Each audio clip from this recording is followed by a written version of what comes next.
आडोशी आणि बोरंडे प्रकल्पासंदर्भात आताच आमचे सहकारी किरण लोकरे असतील किंवा सोमनाथ निर्मळ असतील यांनी भूमिका मांडलेली आहे। खरं तर जे प्रदूषण महामंडळ आहे या महामंडळामध्ये आमचं जे शिष्टमंडळ गेलं त्यांनी सांगितलं की ही जी काही सुनावणी आहे हीच बेकायदेशीर आहे। मुळात मला आपल्याला सगळ्यांना सांगायचे की जो काही अदानीला महाराष्ट्र शासन असेल किंबहुना केंद्र शासनाने असेल यांनी हे जे काही हे प्रोजेक्ट करायला मंजुरी दिलेली आहे ते या भागामध्ये घेणं हेच बेकायदेशीर आहे। कारण हे अनुसूचित क्षेत्र आहे, राष्ट्रपतींनी घोषित केलेलं क्षेत्र आहे, पेसा कायदा आहे, त्याच्यानंतर अभयारण्याचं क्षेत्र आहे, त्याच्यानंतर इको सेन्सिटिव्ह झोन आहे। या सगळ्या गोष्टी असताना मग प्रदूषण महामंडळाला इतकी घाई कशी झाली हे अतिशय संशयास्पद आहे। याचं कारण असं आहे की जर आमची ग्रामसभा हेच सरकार आहे आणि आमच्या ग्रामसभेचा जो काही ठराव आहे तो सुप्रीम कोर्टसुद्धा नाकारीत नाही, किंबहुना संसदेपेक्षाही त्याला महत्त्व आहे, असं जर समजा कायद्यामध्ये घालून दिला असेल तर मग प्रदूषण महामंडळाने आमच्याशी कुठलीही चर्चा केली नाही, इवन आमच्या ग्रामपंचायतींना कळवलं नाही, डायरेक्ट जेल सुनावणी कळवली। याच्यामध्ये मोठा ट्विस्ट असा होता त्याच्या आश्रमशाळेमध्ये यांनी सुनावणी ठेवली होती। त्या आश्रमशाळेला सुद्धा चुकीचं सांगितलं होतं की आम्ही शासनाचे अधिकारी होतो बरोबर, पण त्याने सांगितलं 100-150 लोक येतील, आम्हाला सुनावणी घ्यायचे आणि गनिमी काव्याने त्यांच्याकडून ती परवानगी मिळवली होती। पण ही गोष्ट लक्षात आल्यानंतर तिथलं शाळा प्रशासन असेल, शालेय व्यवस्थापन समिती असेल, प्रकल्प कार्यालय असेल, किंबहुना अजूनवळे ग्रामस्थ असतील, ग्रामपंचायत असेल, या सगळ्यांनी शाळेमध्ये ती घेण्याची परवानगीच नाकारलेली आहे।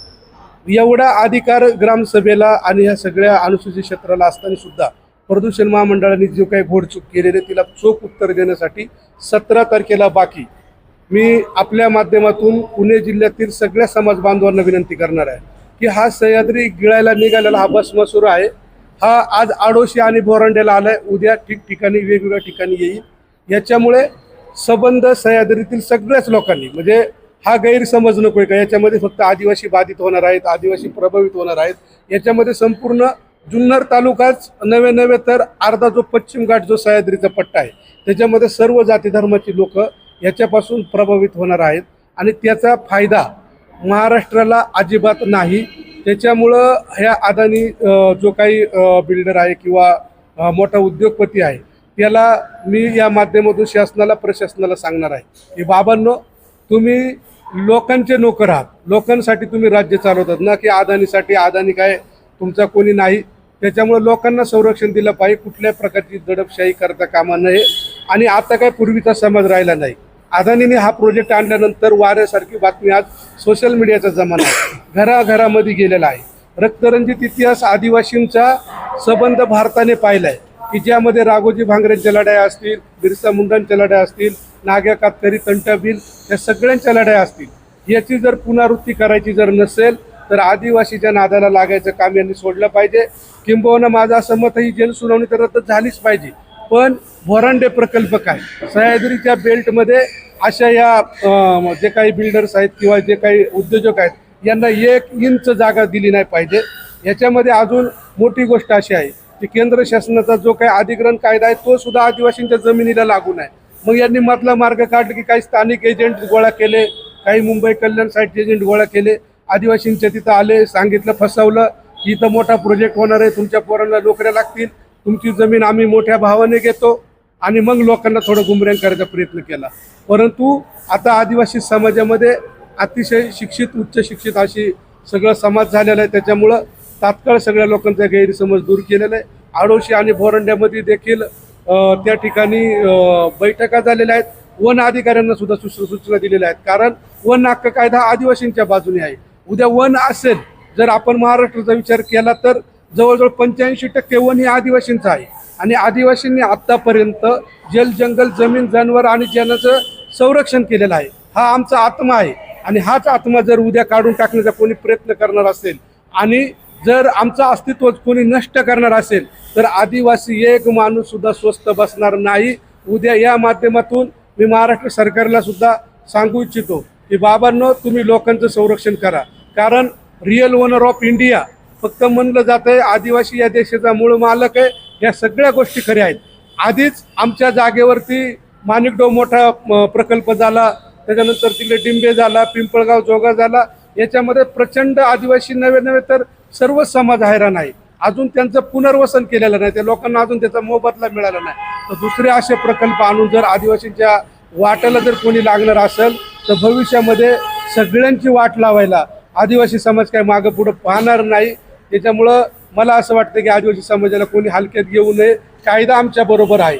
वेळ प्रसंगी हायकोर्ट असेल सुप्रीम कोर्टापर्यंत देखील आमची मंडळी त्या ठिकाणी लढतील.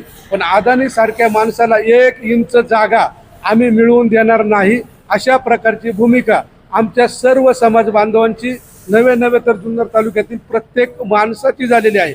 त्याच्यामुळं मी महाराष्ट्र प्रदूषण मंडळाचे जे कोणी अधिकारी असतील किंबहुना मला वाटतं 2-3 दिवसामध्ये किंवा उद्याच आम्ही जे काही जिल्हा अधिकारी आहेत त्यांची देखील भेट घेणार आहोत. जिल्हा अधिकाऱ्यांना देखील सांगणार आहोत की साहेब, तुम्ही विनाकारण आमच्यावरती हा प्रकल्प लादू नका. आम्हाला याची कुठल्याही प्रकारची आवश्यकता नाही. आज आमचं पुनर्वसन बाजूला पडलेलं आहे. आमच्या इकडे रस्ते नाही, पाणी नाही, एवढ्या असंख्य गोष्टीचा सामना खरं तर आम्हाला करावा लागतोय. आणि शासनाने एक गोष्ट लक्षात घेतली पाहिजे, आम्ही जंगलामध्ये राहतोय. आम्ही रोज वन्य प्राण्यांचा, वाघ असेल, बिबट्या असेल, अन्य प्राण्यांचा म्हणजे सामना करतोय. आम्ही जर जंगली श्वापदांचा सामना करतोय तर तुमच्यासारख्या जी काही भांडवल आहेत त्यांना उद्या हुसकून लावायला आम्ही काही कमी पडणार नाही. त्याच्यामुळे हात जोडून विनंती जिल्हा अधिकारी आणि सर्व प्रशासनाला की उद्या आदिवासींच्या हक्क आणि अधिकारांना कुठेही गदा किंवा त्याच्यावरती कुठल्याही प्रकारचं संकट येणार असेल तर आदिवासी भागातला प्रत्येक माणूस या लढ्यामध्ये सामील होईल. आपल्या माध्यमातून मी सर्व नोकरदार वर्ग असेल, सगळे तरुण असतील, महिला असतील, यांना विनंती करतो की जी काही सह्याद्री बचाव संघर्ष समिती जुन्नर तालुक्यामध्ये आहे, कुठल्याही प्रकारचं मतभेद न ठेवता 17 तारखेला जोपर्यंत हे प्रदूषण महामंडळ ही काही सुनावणी आहे ही रद्द करीत नाही आणि जिल्हा अधिकारी हा प्रकल्प रद्द करीत नाही तोपर्यंत आपण सर्वांनी बाकी त्या ठिकाणी धरणे आंदोलनासाठी उपस्थित राहावे, अशा प्रकारची विनंती करतो.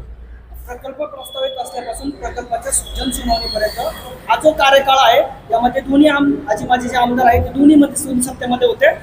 तर यांनी असं सांगितलंय की याबद्दल आम्हाला माहिती नाहीये, परंतु हा प्रकल्प जनसुनावणी येईपर्यंत ही यांना माहिती नाही असं जे म्हणत आहे. तर आदिवासी समाजाबद्दल, आदिवासी समाज जो आहे त्यांच्याबद्दल, त्यांच्या मनामध्ये या प्रकल्पाबाबत नक्कीच शंका आहे. माझ्या आमदाराच्या भूमिकेबद्दल नक्कीच शंका आहे. मुळात खरं तर हा प्रकल्प 2022ला त्याचे नोटिफिकेशन निघून या गोष्टी सगळ्या आलेल्या आहेत. दोन्ही आमदार महोदयांचं आपण भाषण ऐकलेले आहेत. एका आमदार महोदयांच्या प्रेस कॉन्फरन्समध्ये आम्ही बघितलंय की मी 2022लाच त्या ठिकाणी विरोध केलेला आहे.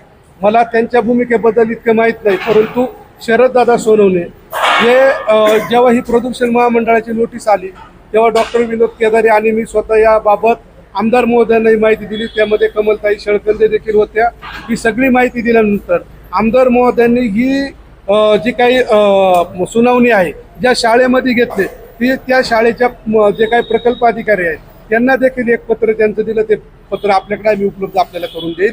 दुसरी गोष्ट, जे काही हे प्रदूषण महामंडळ आहे यांना सुद्धा दादांनी त्यांचा विरोध त्या ठिकाणी केला. ते पत्र देखील मी मीडियाला पुढच्या काळामध्ये देईल.